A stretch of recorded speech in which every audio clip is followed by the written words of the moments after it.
அனைவருக்கும் வணக்கம். பாரம்பரிய திருவள்ளுவர் குலவம்சம் பிரசன்ன ஜோதிடர் சுப மாரிமுத்து திருப்பூரிலிருந்து இந்த பதிவு உங்களுக்காக. ஐயா வணக்கங்க ஐயா. வணக்கம் ஐயா.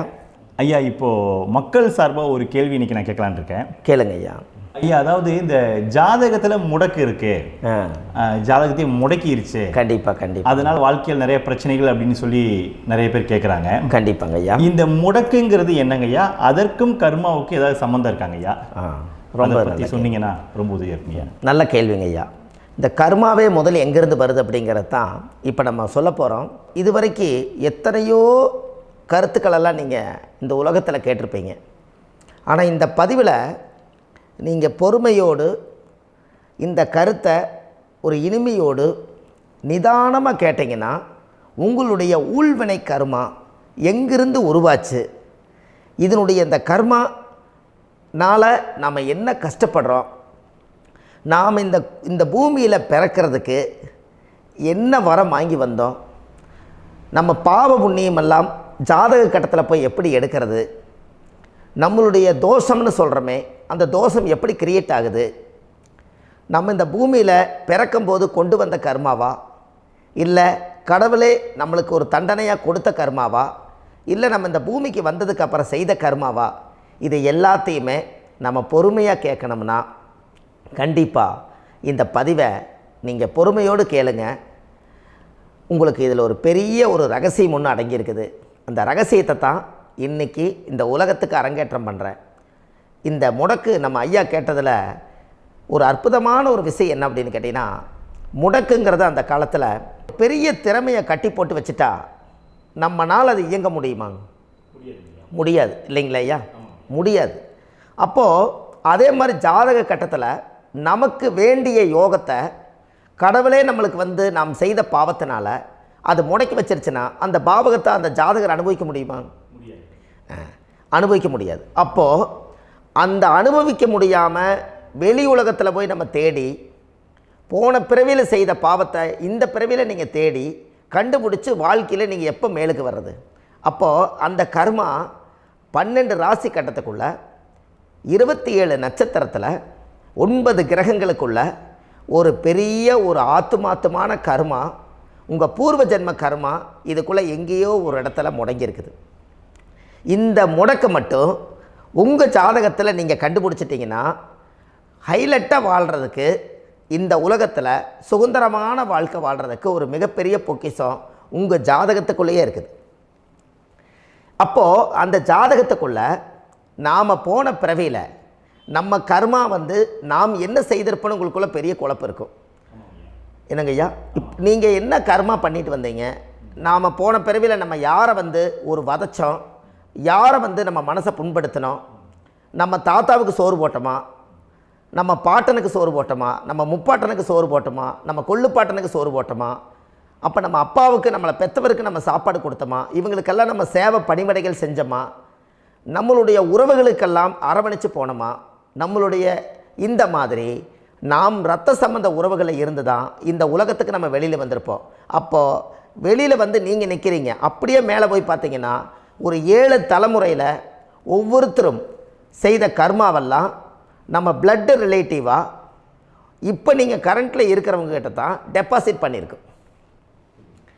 அப்போ இது தெரியாமல் நாம் ஜாதகத்துக்குள்ளே போய் தசாபுத்தி நல்லா தனுங்க இருக்குது, நான் ரொம்ப கஷ்டப்படுறேன், என் ஜாதகத்தில் போய் பார்த்தேன் எல்லா கிரகங்களும் நல்ல வலிமையாக இருக்குன்னு தான் சொன்னாங்க, ஆனால் இன்னும் என்னுடைய கடன் அடையலை, இன்னும் என்னோடய கர்ம தீர்ந்த மாதிரியே தெரியல, எனக்குள்ளே ஒரு தாட்டு என்னமோ நான் ஒரு பின்தங்கின வாழ்க்கையிலே வாழ்ந்துட்டுருக்கேன் அப்படின்னு நீங்கள் சொல்லும்போது, அப்போ இதையெல்லாம் தாண்டி ஒரு கர்மா உங்களுடைய ராசி கட்டத்துக்குள்ளே எங்கேயோ ஒரு பக்கத்தில் ரகசியமாக புதைஞ்சிருக்கு.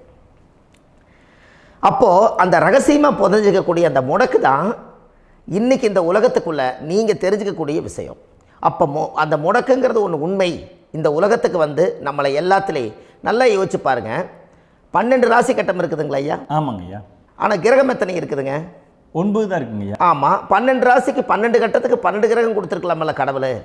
அப்போ ஏன் 3 கட்டத்தை மட்டும் எம்டி பண்ணி மீதி 9 கிரகத்தை வச்சுக்கிறாருன்னா, அப்போ நாம் செய்த 3 தலைமுறை கர்மாவுக்கு அது எந்த கட்டம் பிளாக் ஆகுதோ அந்த கட்டத்துக்குள்ளே ஏதோ ஒரு ரகசியம் இருக்கிறனால தானே எங்கேயோ ஒரு பக்கத்தில் நீங்கள் கண்டிப்பாக கர்மாவில் மாட்டுவீங்கிறது கடவுளே படைச்சு தானே இதை உருவாக்கியிருக்காரு. 12 ராசிக்கு 12 கட்டம் கொடுத்துருந்தா எங்கே நீங்கள் சுற்றி வந்தாலும் ஏதோ ஒரு வீட்டுக்குள்ளே போய் உட்காந்துக்கலாம். ஆனால் ஒரு வீடு சுத்தமாக இருக்குது, ஒரு வீட்டில் 4 கிரகம் இருக்குது, ஒரு வீட்டில் 3 கிரகம் இருக்குது, ஒரு வீட்டில் 5 கிரகம் இருக்குது, ஒரு 3 வீடு 4 வீடு காலியாக இருக்குது. அப்போ எங்கேயோ ஒரு ராசி கட்டத்துக்குள்ளேயே கடவுளுடைய கர்மா விளையாட்டு, அது ரகசிய விளையாட்டு தான். அப்போது இந்த இடத்துல தான் உங்கள் ஜாதகத்தில் முடக்கு இருக்குது. இந்த முடக்கை நீங்கள் எப்படியெல்லாம் அதை ஆராய்ச்சி பண்ணி கண்டுபிடிக்க முடியும் அப்படிங்கிற ஒரு விஷயத்தை தான் இன்றைக்கி நம்ம இந்த உலகத்துக்குள்ளே இதை நுழைக்க போகிறேன். இப்போ அப்பா செய்த பாவம்னு ஒன்று இருக்குமில்லங்க ஐயா, நம்ம அறியாத வயசில் தெரியாதில்ல, அப்பா செய்த பாவம்னு இருக்கும். அப்பாவுடைய சொத்து பிள்ளைக்குத்தானா, அப்பாவுடைய பாவம் பிள்ளைக்குத்தானே, என்னங்க ஐயா? சரி, அப்போ தாத்தா இருக்கிறாரு, தாத்தாவுடைய கர்மா உயிர் எங்கே எழுதி வைக்கிறாருங்க? அப்போது மகனை விட்டுறாரு.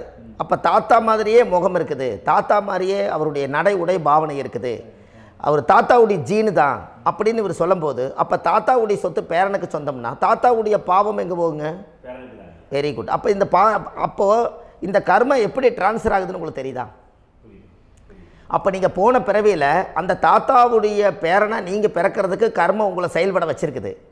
அதனால் நீங்கள் தாத்தாங்கிறீங்க. அதனால் அந்த கௌரவமாக எங்கள் தாத்தா சம்பாரித்த சொத்து நான் தான் அனுபவிக்கணுங்கிற விதியை நீங்கள் உருவாக்கிறீங்க.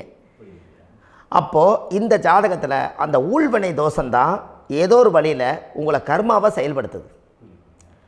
அதனால தான் இந்த ஜாதகத்தில் எந்த ஒரு முடக்கை எடுக்கிறதா இருந்தாலும் சூரியன் என்ற நட்சத்திரம் எதுவோ அந்த நட்சத்திரத்துக்கு எந்த வீடு முடக்காகுதோ அங்கே தான் உங்களுடைய கர்மா ஒளிஞ்சிருக்கும். இதுதான் உங்களுடைய பெரிய ஒரு பொக்கிஷமான ரகசியம். சரிங்க ஐயா, இப்போ இதில் நவகிரகங்கள் 9 இருக்கும்போது ஏன் சூரியனை மட்டும் நம்ம இதில் எடுத்துக்கணும்னு நீங்கள் சொல்கிறீங்க? நல்ல கேள்விங்க ஐயா. நீங்கள் கேட்டீங்க பார்த்தீங்களா, 9 நவகிரகம் இருக்கும்போது சூரியனை மட்டும், அந்த சூரியன் என்ற நட்சத்திரம் பிறக்கும்போது அந்த வீடு மட்டும் முடக்காகுன்னு நீங்கள் கேட்டீங்க இல்லையா? இதுதான் அற்புதமான கேள்வி. ஏன் அப்படின்னு கேட்டிங்கன்னா, சூரியன் அப்பாவோட உயிர் கரு போய் அம்மாவுடைய பனிக்கூடத்தில் கர்ப்பத்தில் வச்சு 10 மாதம் 300 நாள் சுமந்து நீங்கள் இந்த பூமிக்கு வெளியில் வரும்போது நீங்கள் என்ன பாவத்தை இவங்க விதைச்சாங்களோ அந்த கர்மாவை வாங்கிட்டு தான் நீங்கள் வெளியில் பிரசவமாகறீங்க. இதுதானே? அப்போ சூரியன் என்ற நட்சத்திரம், அந்த சூரியனுங்கிறது உயிர் கருவல்லவா, அப்பாவுடைய உயிரணுக்கள் அம்மாவுடைய கருவிக்குள்ளே போய் நாம் குழந்தை வடிவத்தில் இருந்து 300 நாள் பாவ உண்ணீத்த பதிவில் ஏட்டு எழுதி ஒரு ஜாதகத்தை கையில் கொடுத்து பிறந்த உடனே உங்களுக்கு ஒரு ஏட்டை பெரட்டி நீ இப்படித்தான் விதி, இனிமேல் இப்படித்தான் நீ வாழணும்னு சொல்லி உங்கள் கர்மாவை நீங்கள் கர்மாவோடு தானே வெளியில் பிறக்கிறீங்க. அப்போ சூரியன் என்ற நட்சத்திரம் தானே இந்த உலகத்துக்கு ஒரு பெரிய ஒரு மகத்துவம். இப்போ பாருங்கள், விடிய வரைக்கும் நம்ம முழிச்சிட்ருக்குறோம், காலையில் சூரிய உதயமானால் அவங்கவுங்க செயல்படுறோம். மீதி எல்லா கிரகங்களுக்குமே வெளிச்சத்தை கொடுக்கக்கூடிய சக்தி சூரியனுடைய பிம்ப ஒளிக்குத்தானே உண்டு, என்னங்க ஐயா? அதனால தான் மேசத்து உச்ச வீடுன்னு சொல்லி மேசத்தை உச்சம்னு சொல்லி சூரிய உச்சத்தை அங்கே தான் வச்சாங்க. அப்போது அந்த காலச்சக்கரத்துக்கு 5ஆம் இடம் பூர்வ புண்ணியஸ்தானத்தில் போய் சிம்மத்தில் கொண்டு போய் சூரியனை ஆட்சி வீடுன்னு வச்சாங்க. அப்போது சூரியனில் இருந்து தான் அந்த மையப்புள்ளி உருவாகுது. அப்போ உங்களுடைய ஜாதகத்தில் அந்த சூரியனாகப்பட்டவர் பிறக்கும்போது நீங்கள் உங்கள் ஜாதகத்தை நீங்கள் எடுத்துக்கங்க ஐயா. நீங்கள் இன்றைக்கே போய் கதவை திறந்து உங்கள் பெட்டியை திறந்து பீர்வாவுக்குள்ளே உங்களுடைய ஜாதகம் இருக்குது, அந்த ஜாதகத்தை எடுத்து ஜோதிடர்கிட்டையே நீங்கள் சந்தேகம் கேட்குறக்கு முன்பு நீங்களே உங்களுடைய கர்ம பற்றி தெரிஞ்சுக்கிறதுக்கு இந்த பதிவில் உங்களுக்கு ஒரு ரகசியத்தை சொல்லித்தரேன். உங்கள் ஜாதகத்தில் இப்போ இது வரைக்கும் ராசி கட்டத்தை நீங்கள் பார்த்துருப்பீங்க, ஆனால் பாதசாரம்னு ஒன்று இருக்கும் இல்லைங்களா? ராசிக்கு பாதசாரம்னு ஒன்று இருக்கும். சூரியன் என்ன நட்சத்திரத்தில் இருக்குது, சந்திரன் என்ன நட்சத்திரத்தில் இருக்குது, செவ்வாய் என்ன நட்சத்திரத்தில் இருக்குது, புதன் என்ன நட்சத்திர காலில் நிற்குது, இதெல்லாமே அந்த சாரம் இல்லாத ஜோதிடம் சோரம் போய்விடும். அதனால் அந்த சாரத்தில் நிற்கிது பார்த்தீங்களா கிரகம், அதில் இப்போ நீங்கள் உங்களுடைய ராசி கட்டத்தை ஓப்பன் பண்ணுங்கள்.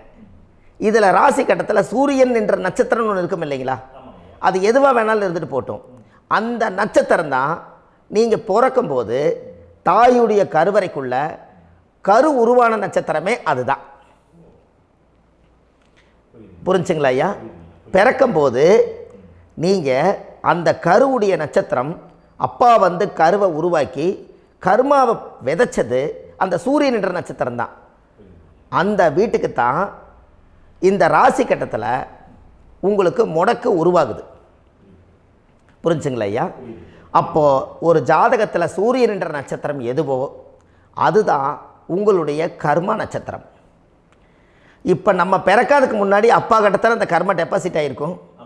அதை ட்ரான்ஸ்ஃபர் எப்படி பண்ணுறாரு? அவருக்கு ஒரு கல்யாணம் வச்சு அவர் குடும்ப வாழ்க்கையில் வாழ்ந்து நம்மளோட உயிர் கருவை கொண்டு போய் ஊராம் பொண்ணை கல்யாணம் பண்ணி பொண்டாட்டின்னு எடுத்துக்கொண்டு அந்த பொண்டாட்டிங்கிற உரிமையாகி இவருடைய உயிர் கரு உருவாகி வாரிசுகள் வெளியில் வருது. அதானங்க ஐயா? அப்போது அந்த சூரியன் என்ற நட்சத்திரம் தான் இந்த உலகத்தில் ஒரு பிரம்மாண்டமான நட்சத்திரம். இந்த நட்சத்திரம் உங்கள் மனசுக்குள்ளே ஏதாவது இருந்துச்சுன்னா உங்கள் வீட்டில் ஏதாவது ஒரு நல்ல விஷயங்கள் நீங்கள் பண்ணுறதா இருந்தால் அந்த கர்மா நட்சத்திரம் சூரியனுடைய நட்சத்திரம் இருக்குது பார்த்தீங்களா, அந்த நட்சத்திரத்தில் எந்த ஒரு சேவைகளும் செய்யக்கூடாது. அதுதான் கர்மா. அதை போய் நீங்கள் ஆக்டிவேட் பண்ணி விட்டீங்கன்னா அது முன்னோர்களை வந்து நீங்கள் வந்து தொந்தரவு பண்ண மாதிரி. அந்த கர்ம நட்சத்திரம் தான் உங்கள் வாழ்க்கையில் அது புதஞ்சிருக்கிறதா. இப்போ குழந்தை பிறந்தாலோ சீர் சீமந்தங்கள் நீங்கள் செய்கிறதாலோ கல்யாணம் முக்கிறதுனாலோ உங்கள் ஜென்ம நட்சத்திரத்தன்னைக்கு கல்யாணம் பண்ண வேண்டாம்னு சொல்லிக்கிறாங்கல்லங்க. உங்களுக்கு ஜென்ம நட்சத்திரத்துக்கு முன்னாடி உங்களை உருவாக்குன நட்சத்திரம் தான் ஜென்ம நட்சத்திரம். அப்போ சூரியன் என்ற நட்சத்திரம் அப்பாவுடைய ஜென்ம நட்சத்திரமாக அந்த ஊழ்வினை கர்மம் செயல்படுது. அப்போ அந்த முடக்கு யார் வழியில் வந்தது? முன்னோர்கள் வழியில் வந்தது. முன்னோர்கள் கட்டி வச்சது யாரைய? குலதெய்வத்தை. அப்போ அந்த குலதெய்வத்தை போய் சாமிக்கு போய் வீடு வாசல்லாம் வலித்து குலதெய்வத்தை போய் தேங்காய் பழம் பூ மாலை கல்கண்டு வாங்கி அர்ச்சனை பண்ணி ஒரு அன்னதானம் ஒன்று பண்ணிவிட்டு சாமிக்கு பொங்கல் வச்சு நைவேத்தியம் பண்ணிவிட்டு உங்கள் ஜாதகத்தை வச்சு பூஜை பண்ணிவிட்டு வாங்க. அதுக்கப்புறம் தான் உங்கள் கர்மாவை கண்டுபிடிக்கிறதுக்கு வழியே பிறக்கும். குலதெய்வத்தை வணங்காமல் கோவிந்தா கோவிந்தா என்று பல தெய்வத்தை வணங்கினாலும் பலனொன்றும் இல்லைன்னு அந்த காலத்தில் முன்னோர்கள் சொல்லி வச்சுக்கிறாங்களா இல்லைங்களா? அதனால் கண்டிப்பாக அதை கண்டுபிடிச்சி நீங்கள் அதுக்கு ஒரு நைவேத்தியம் பண்ணால் மட்டும்தான் முதல்ல உங்கள் 5ஆம் பாவம் முன்னோர்கள் அது வேலை செய்யும். குலதெய்வ ஆலயத்துக்கு போயிட்டு வாங்க. போயிட்டு வந்துட்டு இந்த கர்மவினை தோஷத்தை நிவர்த்தி பண்ணுறதுக்குண்டான சரியான பரிகாரத்தை நம்ம எடுப்போம். அப்போது உண்மையாலுமே ஒரு ராசி கட்டத்துக்குள்ளே இந்த மாதிரி ஒரு அந்த கர்ம தோஷம் இருப்பதனால இந்த கர்மா தோஷத்துக்கு அந்த முடக்க தோஷங்கிறத நீங்கள் எடுத்து அதை கண்டுபிடிச்சி அந்த சூரியன் என்ற நட்சத்திரம் எந்த ராசி கட்டத்தில் போய் முடக்காயிருக்குதோ அந்த முடக்கு எந்த பாவகம் வந்து நம்மளுக்கு லாக் ஆகிருக்குதோ அந்த பாவகத்துக்கு உண்டான பரிகாரங்கள் அதுக்குரிய ஸ்தலங்கள் அந்த கோவில்களில் போய் சுவாமிக்கு தேங்காய் பழம் பூமாலை கல்கண்டு வாங்கி அர்ச்சனை பண்ணி நீங்கள் இந்த கோவிலுக்குள்ளே போய் உட்காந்து சாமி கும்பிட்டு வந்தீங்கன்னா உங்களுடைய ஜாதகத்தில் இருக்கக்கூடிய அந்த முடக்கு தோசை நீங்கி வாழ்க்கையில் நீங்கள் எதை சாதிக்க வந்தீங்களோ அந்த சாதனையை நீங்கள் சாதிச்சிட்ருப்பீங்க. புரிஞ்சுங்களா ஐயா? ஏன் அப்படின்னா அந்த முடக்கு நட்சத்திரத்துக்குள்ளே தான் ஒரு தோஷம் இருக்குது. இப்போ அந்த காலத்தில் பாருங்கள் ஐயா, முன்னோர்கள் எல்லாம் நிறைய பேர் கோவில் கட்டி வச்சுட்டு போயிருக்காங்களா இல்லைங்களா? இந்த கோவில் எதுக்காக கட்டி வச்சுக்கிறாங்கன்னா அவங்க கட்டினவங்களுக்கும் அந்த முடக்கு தோஷம் இருந்திருக்குது. ராஜாக்கள் இருந்திருக்குது, மன்னர்கள் காலத்தில் இருந்திருக்குது, ஜமீன்தார் காலத்தில் இருந்திருக்குது. இப்போ அவங்களுடைய அமைப்புகள் எல்லாமே முன்னோர்கள் என்னமோ அறியாமல் தெரியாத தன்னடக்கம் இல்லாத ஒரு கர்மாவை இவங்க செஞ்சிட்டாலும் அதுக்குரிய பரிகார ஸ்தலங்களை கொண்டு போய் அந்த காலத்திலே ஜாதகம் பார்த்து நம்ம வந்து முன்னோர்களுடைய பாவத்தை நாம் செய்த பாவத்தையும் தீர்த்துட்டு நமக்கு கீழே அடுத்த சந்ததிகள் அடுத்த தலைமுறைகள் வந்தாலும் இந்த கோவில்களுக்கு வந்து விளக்கு போட்டு சாமி கும்பிட்டு இந்த மண்ணை மிதிச்சிட்டு போனால் அன்னையோடு அந்த கர்மா தீருங்கிறது அந்த காலத்திலேயே முடக்க தோஷ பரிகாரத்தை கோவில் வழியில் அந்த காலத்தை திசை திருப்பி வச்சுருக்காங்க. அப்போ நீங்கள் கோவிலுக்கு போகாமல் கண்டிப்பாக இந்த பரிகாரத்தை நீங்கள் உடைக்க முடியாது. ஏன் உடைக்க முடியாதுன்னா இப்போ நீங்கள் எத்தனை வருஷம் வாழ்கிறீங்க ஐயா? 120 வருஷமே வச்சுக்கோங்க. சூரியன் திசை 6 வருஷம், சந்திரன் திசை 10 வருஷம், செவ்வாய் திசை 7 வருஷம், ராகு திசை 18 வருஷம், குரு திசை 16 வருஷம், சனி திசை 19 வருஷம், புதன் திசை 17 வருஷம், கேது திசை 7 வருஷம், சுக்கிரன் திசை 20 வருஷம். இப்போ நான் சொன்ன டோட்டலெல்லாம் கூட்டிங்கன்னா 120 வருஷம் வரும். இது ஒரு மனிதர் பிறந்து பூரண ஆயுளோடு வாழ்ந்தால் இந்த 120 வருஷம் வாழ்ந்தால் அவர் இந்த பூலோக பதவி விட்டு சிவலோக பதவி போயிடுவார். அதுக்கு பேர் தான் பூரண ஆயுள் என்று பொருள். அப்போ இந்த பூரண ஆயுளை வாழ்ந்தவருக்கு 120 வருஷம். கோயில் எத்தனை வருஷம் வாழுதுங்க ஐயா? கோயில் பழங்காலத்து கோயிலெல்லாம் எத்தனை வருஷம் வாழுதுங்க? 12 வருஷத்துக்கு கும்பாபிஷேகம். அது ஓகே, அது பரவாயில்ல. 12 வருஷத்துக்கு ஒருக்கா பழசை புதுப்பிச்சு கும்பாபிஷேகம் பண்ணி மறுபடியும் அதுக்கு பவர் ஊட்டி சக்தி ஊட்டி அதுக்கு உருவேற்றுறாங்க. நான் சொல்கிறது கோயில் 5000 வருஷம் 4000 வருஷம் பெரிய பெரிய சித்தர்கள், மகான்கள், ரிஷிமார்கள், யோகிகள், சித்தர்கள் இவங்களெல்லாம் போய் கோவில்லையே சிவனையும் பெருமாளையும் வழிபாடு பட்டுட்டு கோவில்லையே ஒரு ஓரத்தில் ஜீவசமாதி ஆயிட்டாங்கன்னு பழைய கால கோயிலில் சித்தர்கள் குடியிருக்காங்களா இல்லைங்களா? இருக்காங்கல்லங்க ஐயா. அப்போது நாம் 120 வருஷம் வாழ்கிறோம், கோவில் 5000 வருஷம் வாழுது. எங்கே சக்தி அதிகமாக இருக்குன்னு சொல்லுங்க? கோவிலில் தாங்க ஐயா. கோயில் தான், அதில் ஒன்றும் மாற்றம் இல்லைங்களே. கோயில் தாங்க. அப்போ கோவிலில் தான் அந்த சக்தி இருக்குதுன்னு நீங்கள் சொல்கிறீங்க. அப்போ உங்களுடைய கர்மாவை உடைக்கிறதுக்கு 120 வருஷம் பெருசா 5000 வருஷம் பெருசான்னு சொல்லுங்கள்? 5000 தாங்க. அப்போ 5000 வருஷம் உள்ள அலைகள் வந்து எத்தனை அந்த சிவனுக்கு இப்போ சிவன் கோயிலே உங்களுக்கு முடக்கு தோஷத்துக்கு ஒரு கோயில் வருதுன்னு வச்சுக்கோங்க. அந்த கோவிலில் எத்தனை முடக்குகளுக்கு உண்டான கோவில்கள், எத்தனை பழங்களை ஊற்றி சாமிக்கு அபிஷேகம் பண்ணியிருப்பாங்க, எத்தனை பால் கூட ஊற்றிருப்பாங்க, பன்னீர், தேன், இளநீ, மஞ்சள் நீர், திருமஞ்சனம், அபிஷேகம், பொங்கல், நைவேத்தியம் இத்தனையும் செஞ்சு அந்த சிவனை வந்து சிவனாக பார்த்து அந்த கருவறைக்குள்ள ஒரு கிராணங்கள் வரும்போதும் கூட பாதுகாப்பு பண்ணி வச்சு நல்ல சக்தியோடு அந்த கருவறையை புத்தியோடு அவங்க வேலை செஞ்சு அந்த காலத்தில் வச்சுருக்காங்களா இல்லைங்களா? அப்போது நம்ம வீட்டை அவ்வளோ சுத்தமாக வச்சுருக்க முடியுமா? என்னதான் வாஸ்து இருந்தாலும் முடியாது இல்லைங்களா? அப்போது அவ்வளவு ஒரு பவர்ஃபுல்லான கோவில் அந்த முடக்கு தோஷத்துக்குள்ளே ரகசியமாக அந்த கோயில் அடங்கியிருக்குது. உங்கள் ஜாதகத்துக்குள்ளே உண்மையாலுமே ஊழ்வினை கோயில், கர்மவினை கோயில் அதுக்குள்ளே இருக்குது. அந்த ஜாதகத்தை கணிச்சு பார்த்தா கரெக்டாக உங்களுடைய ஜாதகத்தில் அப்பாவுடைய கருவறையிலேருந்து உயிர் உருவாகிற நேரத்தில் இருந்து இப்போ வரைக்கும் நீங்கள் கரண்ட்டில் வாழ வரைக்கும் அந்த கர்ம கூட வர்றதை ஒரே ஒரு இடத்துல போனால் மட்டும்தான் விட்டுட்டு வர முடியும். அது எந்த வீடு அப்படின்னு கேட்டால் உங்களுக்கு வந்து அப்பாவுடைய கர்மா வழியில் போய் அந்த கோவில் பழையகால கோயில், பழையகால தெய்வங்கள், அந்த கோவில் தான் உங்கள் ஜாதகத்துக்குள்ள ரகசியமாக இருக்கும். அது ஏன் இந்த பதிவில் உங்களால் சொல்ல முடியாது அப்படின்னா, இந்த பதிவில் ஏன் உங்க சொல்ல முடியாதுன்னா உங்கள் ஜாதகம் தெரியாமல் என்ன கோயிலை நீங்கள் சொல்லுவீங்க? இப்போ பொதுவாக ஒரு நட்சத்திரத்துக்கு ஏதோ ஒரு கோவிலை அவங்க சொல்லி நீங்கள் போயிட்டு வர்றீங்கன்னு வச்சுக்கோங்க. ஆனால் அது வேலை செய்யலைன்னா நம்மளுக்கு என்னங்க இவ்வளோ கஷ்டப்பட்டு போய் அதை பலனடையிலேன்னு கேள்வி கேட்டக்கூடாது. உங்கள் ஜாதகத்தை நீங்கள் கொண்டாங்க, உங்கள் டேட் ஆஃப் பர்த் டயத்தை போட்டு ஜாதகத்தை கணிச்சு நீங்கள் சூரியன் என்ற நட்சத்திரத்துக்கு உங்களுடைய கர்மவினை கோவில் யார், உங்களுடைய முடக்கு யார், ஊழ்வனை தோஷத்துக்கு உண்டானவர் யார், தாய் வழி கர்மா யார், தந்தை வழி கர்மா எது, நீங்கள் பிறக்கும்போது வந்த கர்மா என்ன, இது எல்லாம் கணிக்காமல் பொதுவாக ஒரு கோயிலில் போய் நீங்கள் பாட்டுக்கு சாமி கும்பிட்டு வந்தால் பலன் எப்படி கிடைக்கும்? கண்டிப்பாக கிடைக்காதுங்க ஐயா. என்னங்க ஐயா? அது தெரிஞ்சு பண்ணாதான் சரியா? ஒரு டாக்டர்கிட்ட போகிறீங்க, என்னை அப்படியே ஸ்கேன் பண்ணி ஒரே ஒரு மாத்திரை கொடுங்கன்னு கேட்டால் டாக்டர் கொடுப்பாருங்களா? அவர் என்ன பிரச்சனை இருக்குதோ அதை முதல்ல கண்டுபிடிச்சி ஸ்கேன் பண்ணி பார்த்து ரிப்போர்ட் எடுத்து அது மூலியமாக தான் கொஞ்சம் எடுத்து ஐயா உங்களுக்கு இந்த பிரச்சனை, இதுக்கு தீர்வுக்கு இதுக்குண்டான மெடிசன், இது இப்படித்தான் சாப்பிடணும்னு அது முறையாக சொல்லி அந்த உயிர் வாழ வைக்கிறாரு டாக்டர். அவர் ஒரு தெய்வ வடிவத்தில். கரெக்டுங்களா ஐயா? அப்போ உங்களோட கர்மா எங்கே செயல்படுது அப்படின்னா, இந்த முடக்க நீங்கள் இந்த பதிவில் தெரிஞ்சுக்கங்க. அதுக்குரிய நட்சத்திரம் என்னன்னு தெரிஞ்சு வச்சுங்க. உங்கள் ஜாதகத்தில் சூரியன் என்ற நட்சத்திரத்தை எடுத்துக்கங்க. அந்த வீட்டுக்கு முடக்க இந்த பதிவில் எந்த வீடு லாக் ஆகிருக்குதுங்கிறத நான் உங்களுக்கு இந்த வீட்டில் சொல்கிறேன்.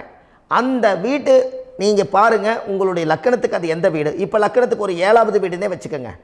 அப்போ லக்கணத்துக்கு 7வது வீடே முடக்கு. அப்படி ஒரு முடக்கு ஆகிப்போச்சுன்னா ஒரு ஜாதகத்தில் லக்கணம் தான் 1, 7ஆம் இடம்ங்கிறது மனைவி ஸ்தானம். ஒரு ஆணுடைய ஜாதகத்துக்கு 7ஆம் இடம் தான் மனைவி. அவருக்கு நல்ல மனைவி அமையாமல் ஆடம்பரம் இருந்தும் வீடு அரண்மனை மாதிரி இருந்தும் அந்த மனைவியை ஒரு சந்தோஷமாக அவர் அனுபவிக்க முடியாது. புரிஞ்சுங்களா ஐயா? சந்தோஷமாக அனுபவிக்க முடியாது. ஏன் அப்படி? 7ஆம் இடத்துல தான் அவரோட கர்மா உட்கார்ந்துருக்குது. கரெக்டாக சொன்னீங்க. 7ஆம் இடத்துல தான் அந்த கர்மா உட்கார்ந்துருக்குது.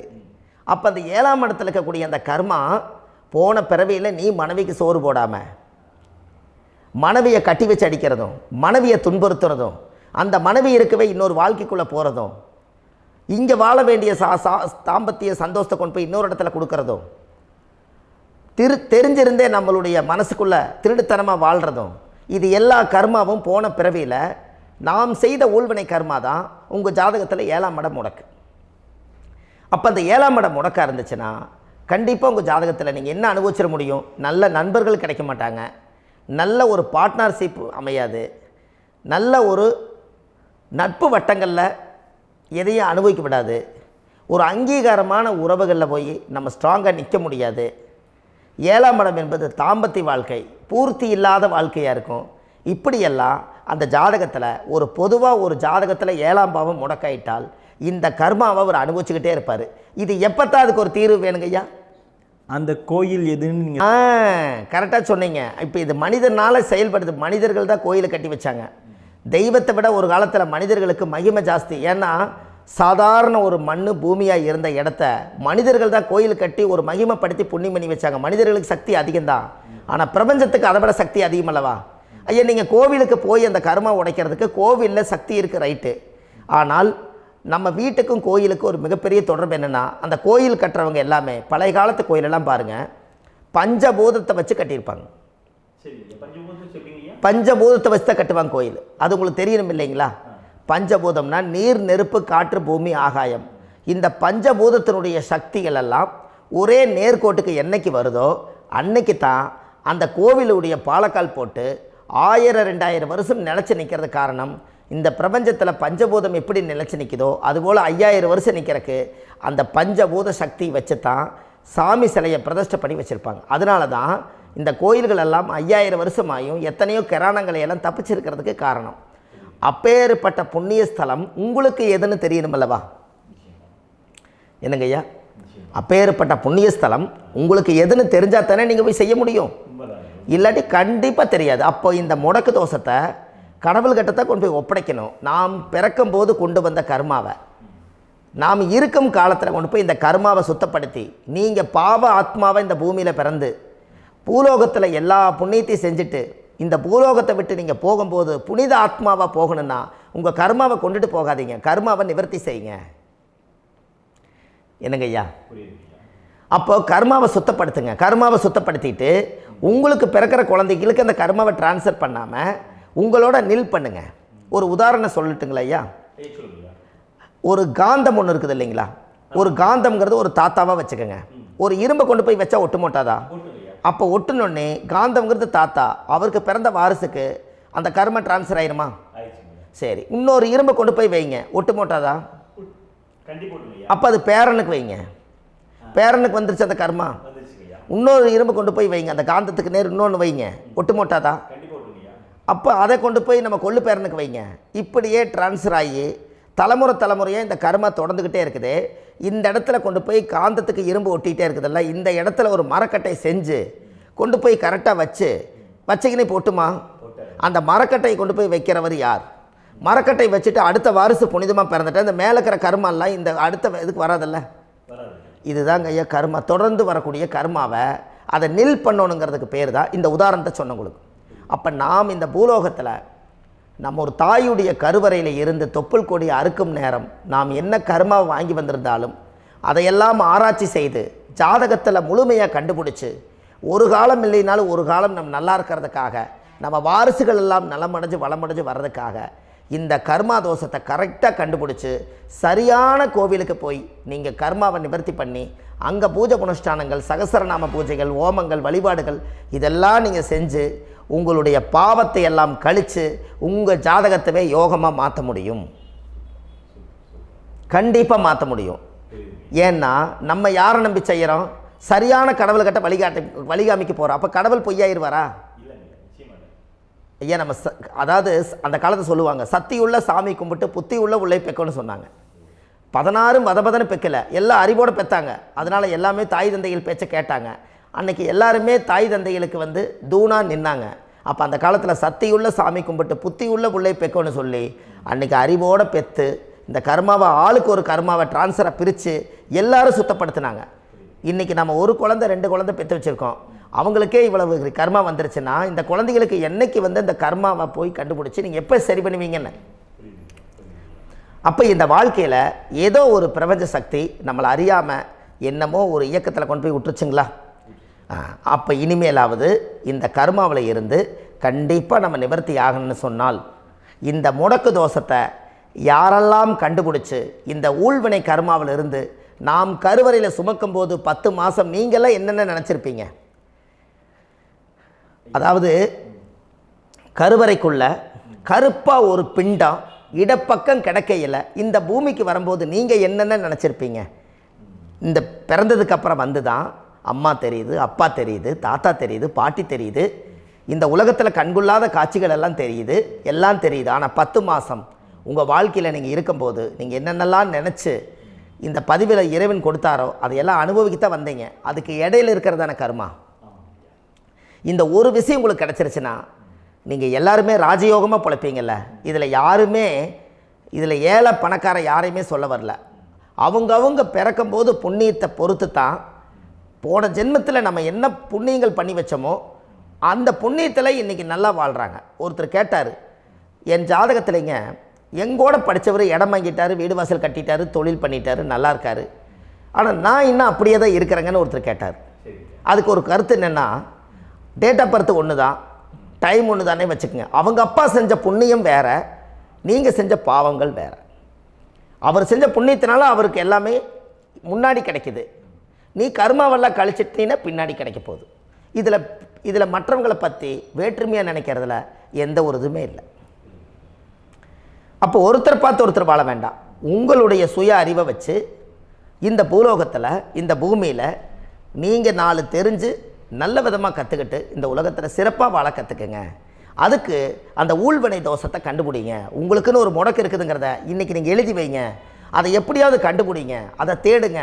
ஒரு முறை நீங்கள் ஜாதகத்தை கொண்டு வாங்க. அந்த ஜாதகத்தை கொண்டு வந்து உங்கள் பாவகத்தில் எத்தனாம் பாவம் முடக்காயிருக்குதுன்னு பாருங்கள். அந்த பாவகம் முடக்காயிருச்சுன்னா உங்கள் வாழ்க்கையில் அதிலிருந்து உங்களால் வெளியில் வரவே முடியாது, கண்டிப்பாக வர முடியாது. அதை நீங்கள் கண்டுபிடிச்சா மட்டும்தான் நீங்கள் மேலே வர முடியும். ஏன்னா நிறைய பரிகாரங்கள், பூஜைகள், யாகங்கள், ஓமங்கள் எல்லாம் செய்து வச்சும் கூட அந்த கர்மவினைக்கு உண்டான கோவிலுக்கு போய் அந்த 5000 வருஷ பழமை வாய்ந்த தெய்வத்துக்கிட்ட போய் நீங்கள் முறையிட்டு விளக்கு போட்டு உங்கள் கர்மத்தை எல்லாம் நான் நீ தான் தீர்த்து கொடுக்கணும்னு சொல்லி நம்பிக்கையோடு நீங்கள் போய் அந்த சரணாகதி அடையிறீங்க பாருங்கள், அங்கே தான் உங்கள் கர்மாவை எடுத்து விடுறாரு. அப்போ இந்த ரகசியம் உங்களுக்கு வேணுமல்லவா? அப்போ உங்கள் ஜாதகத்தில் எங்கே முடங்கி அதுக்குரிய கோவில்கள் எல்லாம் என்ன, அதுக்கு தான பரிகாரம் என்ன, அதுக்கு நீர் பரிகாரம் என்ன, யாத்திரை பரிகாரங்கள் என்ன, நீங்கள் வீட்டில் இருந்தே செயல்படுத்தக்கூடிய பரிகாரங்கள் என்ன, பரிகாரம் கோவிலுக்கு போய்த்தான் நடக்குமா, இல்லை நாம் வீட்டில் வச்சு வணங்குறதுனால நடக்குமா, நாம் செய்யக்கூடிய தர்ம பரிகாரங்கள் என்ன, தான பரிகாரங்கள் என்ன, இப்படி பல விதமாக இருக்கிறனால உங்கள் ஜாதகத்துக்கு எந்த மாதிரி பரிகாரம் கனெக்ட் ஆகுதுங்கிறது தெரியணும். இது தெரியாமல் கண்டிப்பாக உங்களால் செயல்படுத்துறது ரொம்ப கஷ்டம். இதனால் இதை நீங்கள் தெரிஞ்சுக்கணும்னா இப்போ நம்ம பாருங்கள், நீங்கள் அந்த தெரிஞ்சுக்கிட்டாலே உங்கள் வாழ்க்கையில் ஒரு டைம் தான் நீங்கள் தெரிஞ்சுக்க போகிறீங்க. உங்களுடைய கர்மா என்ன, நீங்கள் எங்கே செயல்பட்டு போயிட்டுருக்கிறீங்க, உங்கள் போகிற பாதை சரியா இல்லை அந்த பாதையில் முள்ளு கல் இருக்குதா, இது எல்லாம் உங்களுக்கு தெரியலனா இந்த முடக்கை கண்டுபிடிக்கக்கூடிய சக்தி வாய்ந்த இந்த கர்மாவை நிவர்த்தி பண்ணுறதுக்கு வழிகள் இருக்குது. அதனால் நீங்கள் கண்டிப்பாக இந்த முடக்கை தெரிஞ்சுக்கணும். இந்த முடக்கு ராசினா என்ன உண்மையாலுமே உங்கள் வாழ்க்கையில் நீங்கள் தெரிஞ்சு இனிமேல் உங்கள் வாழ்க்கையில் இதுவரையிலும் கர்மாவுக்குள்ளேயே கஷ்டப்பட்டீங்க, வழி தெரியாமல் கண்ணை கட்டி காட்டில் விட்ட மாதிரி இருந்தீங்க. இனி அப்படி இருக்க வேண்டாம். உங்கள் ஜாதகத்தில் 12 ராசி கட்டத்தில் 9 கிரகம் போகும், மீனி 3 கிரகம், 3 கட்டம் உங்களுக்கு எங்கேயோ ஒரு பக்கத்தில் 3 கட்டம் எம்டியாக தான் இருக்கும். கரெக்டுங்களா? அது இல்லாமல் ஒரு ஜாதகம் பிறக்காது. ஏன்னா 9 கிரகத்துக்கு 9 கணக்கு போட்டால் 3 கட்டம் எம்டியாக தான் நிற்குது. அந்த கட்டத்துக்குள்ளே எந்த நட்சத்திரத்தில், எந்த சாரத்தில், எத்தனாவது டிகிரியில், எத்தனாவது பாதசாரத்தில், எத்தனை வெகுளையில், எத்தனை செகண்டுக்குள்ளே இந்த கர்மா உள்ளே புகுந்து உங்களை செயல்படுத்துதுங்கிறத கண்டிப்பாக உங்கள் ஜாதகத்தை கொடுங்க. பார்த்து இந்த விஷயத்தை சொல்கிறேன், நீங்கள் அந்த இடத்துக்கு போய் நிவர்த்தி பண்ணிவிட்டு உங்கள் வாழ்க்கையில் கொஞ்சம் காலம் வாழ போகிறீங்க. பாருங்கள், பிறந்ததுலேருந்து 20 வருஷத்துக்குள்ளே இளமையாக வாழ்கிறீங்க, குழந்தையாக வாழ்கிறீங்க. 20லேருந்து 40 வயசுக்குள்ளே தான் உங்களுக்கு ஒரு பொண்ணை பார்த்து கல்யாணம் பண்ணி ஒரு கரு உருவாக்குறீங்க. அதுக்கப்புறம் 40லேருந்து 60க்குள்ளே குழந்தை பெற்று கடமை முடிச்சிடுறீங்க. 60 வயசுக்கு மேலே ரிட்டையர்ட் ஆகிடுறீங்க. இந்த 20க்கும் 60க்கும் இல்லாத 20லேருந்து இந்த 40 வயசுக்குள்ளே உங்களோட தேடல் என்னவோ அது வாழ வேண்டிய சுகபோகமான வாழ்க்கை எல்லாமே அந்த 40க்குள்ளே தான் இருக்குது. இந்த 40க்குள்ளே இருக்கக்கூடிய வாழ்க்கையை இந்த கர்மா தெரியாமல் காலத்தை வீணாக்க வேண்டாம். வாழ வேண்டிய வயசில் நீங்கள் வாழணும். அதுக்குரிய கர்மாவை நீங்கள் சுத்தப்படுத்துங்க. எப்படியெல்லாம் நீங்கள் சந்தோஷமாக வாழ்கிறீங்கன்னு எனக்கு ஒரு தகவல் கொடுங்க. வேறு லெவலில் நீங்கள் இருப்பீங்க. கண்டிப்பாக இந்த பதிவில் உங்களுக்கு நான் இந்த விஷயத்தை கொடுக்க போகிறேன். இந்த முடக்கு நட்சத்திரங்கள் என்ன அப்படிங்கிறத இந்த பதிவில் நீங்கள் ஒரு நோட் ஒன்று எடுத்துக்கோங்க, குறித்து வச்சுக்கோங்க. இதில் இருந்து அவங்கவுங்களுக்கு முடக்கு நட்சத்திரம் என்னங்கிறத இந்த பதிவில் நான் உங்களுக்கு கொடுக்குறேன். இந்த வீடு தான் அது முடக்குங்கிறத சொல்கிறேன். இதையெல்லாம் நீங்கள் தெரிஞ்சு உங்கள் ஜாதகத்தவே நீங்கள் முடக்கு எடுத்து கண்டிப்பாக உங்கள் வாழ்க்கையில் நீங்கள் நல்லா இருப்பீங்க. அதுக்கு ஒரு நோட் எடுத்து வச்சுக்கோங்க. இது வரைக்கும் கர்மாவை பற்றி நம்ம பேசினோம். உங்கள் ஜாதகத்தில் சூரியன் என்ற நட்சத்திரத்துக்கு தான் முடக்குன்னு சொன்னீங்களே, எந்த வீடுங்கிற ரகசியத்தை இன்றைக்கி நம்ம எல்லோரும் தெரிஞ்சுக்கலாமா? இத்தனை காலமாக நீங்கள் தெரிஞ்சுக்காத ஒரு ரகசியத்தை இன்றைக்கி உங்கள் ஜாதக கட்டத்தில் நீங்களே முடக்க கண்டுபிடிச்சி அதுக்குண்டான பலனை தேட போகிறீங்க. அந்த தேடல் தான் உங்களை கொண்டு போய் உட்கார வைக்க போகுது. ஒரு உதாரணம், உங்கள் ஜாதகத்தில் பாதசாரம் இருக்குது அல்லவா? அந்த பாதசாரத்தில் சூரியன் என்ற நட்சத்திரம், சூரியன் நின்ற நட்சத்திரம் பாதசாரத்தில் கரெக்டாக எடுங்க. அது கேட்ட நட்சத்திரத்தில் சூரியன் என்ற நட்சத்திரமாக இருந்தால் அது தனுசு வீடு தான் முடக்கு ராசி வரும். அப்போ தனுசு வந்து முடக்கு ராசினா அப்போ உங்கள் லக்கணத்துக்கு அது எத்தனாவது வீடுன்னு பாருங்கள். அந்த பாவகத்தை நீங்கள் அனுபவிக்க முடியாமல் இருப்பீங்க. அப்போ அதை போய் நீங்கள் நிவர்த்தி செஞ்சிட்டிங்கன்னா அந்த கர்மாவிலேருந்து நீங்கள் ரிலீஸ் ஆகிடுவீங்க. அது ஏன் சூரியன் என்ற நட்சத்திரம் அப்பாவுடைய உயிர் கருவிலேருந்து நீங்கள் உருவானதுனால அந்த ஊழ்வினை தோஷம் தான் உங்களுக்கு முடக்க உட்காந்துருக்குது. அந்த கர்மா நீங்கள் சுத்தமாயிருச்சுன்னா கண்டிப்பாக உங்கள் வாழ்க்கையில் ஒரு மிகப்பெரிய மாற்றத்துக்கு நீங்கள் வந்துடுவீங்க. இதில் இருந்து தான் உங்கள் ஜாதகம் ஒரு பிரமிப்பாக இருக்கும். இது வரைக்கும் யோகங்கள் எல்லாம் தடுத்து வச்சுருக்குதுங்க. எனக்கு இடம் வாங்க முடியல, வீடு கட்ட முடியல, என்னால் தொழில் செய்ய முடியல, குழந்தை பெக்க முடியல, குடும்பத்தோடு சந்தோஷமாக இருக்க முடியல. எல்லாத்துக்கும் காரணமே உங்கள் பூர்வ ஜென்மத்தினுடைய கர்ம வினை தோஷம்தான். அதை நிவர்த்தி பண்ணிட்டீங்கன்னா கண்டிப்பாக உங்கள் வாழ்க்கையில் நீங்கள் வெற்றி ஆயிடுவீங்க. கேட்ட நட்சத்திரத்தை பற்றி இதுவரை காலமாக பார்த்துட்டு இருந்தீங்க. கேட்ட நட்சத்திரம் முடிஞ்சு மூல நட்சத்திரத்தை பற்றி அடுத்த பதிவில் நம்ம சந்திக்க போகிறோம். நம்ம ஆன்லைன்லேயே ஜாதகம் பார்க்குறோம். உங்கள் date of birth, time, place கொடுத்தீங்கன்னா போதும். உங்களுக்கு ஜாதகத்தை கணிச்சு ஃபோன்லேயே உங்களுக்கு கர்ம ராசி கண்டுபிடிச்சி உங்களுக்கு உண்டான கர்ம பரிகாரத்தை சொல்லி உங்கள் வாழ்க்கையில் ஒரு வெளிச்சத்துக்கு கொண்டு வர்றதுக்கு என்றைக்கும் உங்களுக்கு உறுதுணையாக இருப்பேன். நீங்கள் கண்டிப்பாக இந்த பதிவுகள் எல்லாம் இது உங்களுக்காகத்தான். இது அதிகாலை நேரத்தில் பிரம்ம முகூர்த்தத்தில் இந்த பதிவை உங்களுக்கு முழுமையாக சமர்ப்பணம் பண்ணுறேன். இதை கற்று இதை வழி நடத்தி இதைய எப்படியெல்லாம் இந்த முடக்க கண்டுபிடிச்சி இப்படியெல்லாம் பேச வச்சு அழகு பார்க்க நம்ம முன்னோர்களுடைய ஆசீர்வாதமும் இந்த முடக்க கண்டுபிடிச்ச குருமார்களும் அவங்களுடைய குடும்ப பாரம்பரிய வம்சாவளிகளும் எல்லாருமே நல்லா இருக்கணும். அதுக்காக இந்த நேரத்தில் நான் வந்து அடியேன் சுப மாரிமுத்தாக இருந்து திருப்பூர்லேருந்து இந்த பதிவை உங்களுக்கு நான் கொடுக்குறேன். கண்டிப்பாக இந்த முடக்கு கோயிலுக்கு, இந்த முடக்கு தோஷத்துக்கு உண்மையான பரிகாரங்கள், எளிமையான பரிகாரங்கள் நீங்களே வாழ்க்கையில் செஞ்சு ஆதிகால பரிகாரங்கள் உங்கள் மனசுக்குள்ளே இருக்குது. அதை செயல்படுத்தினா மட்டும் போதும், வாழ்க்கை எங்கேயோ போயிடும். கண்டிப்பாக ஒரு முறை உங்கள் ஜாதகத்தை அனுப்பி வைங்க, உங்களுக்கு நான் பார்த்து பலன் சொல்கிறேன்.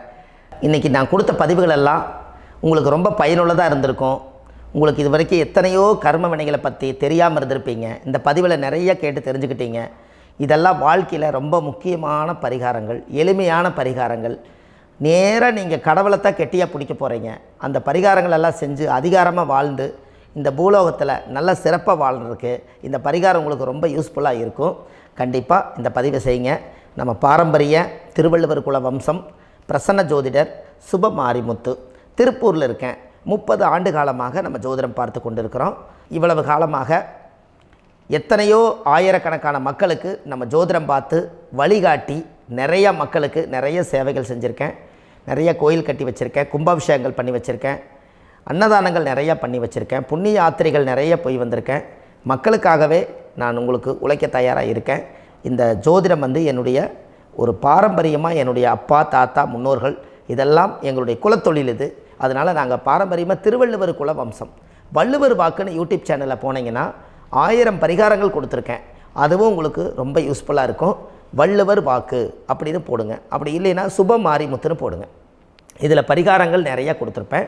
கண்டிப்பாக இதெல்லாம் நீங்கள் சந்தித்து நீங்கள் ஒரு சப்ஸ்கிரைப் பண்ணி வச்சுக்கோங்க. நான் போடக்கூடிய பதிவுகள் எல்லாமே உங்களுக்கு நோட்டிஃபிகேஷனை வந்துடும். அதனால் நீங்கள் ஒரு சப்ஸ்கிரைப் பண்ணி வச்சுக்கோங்க.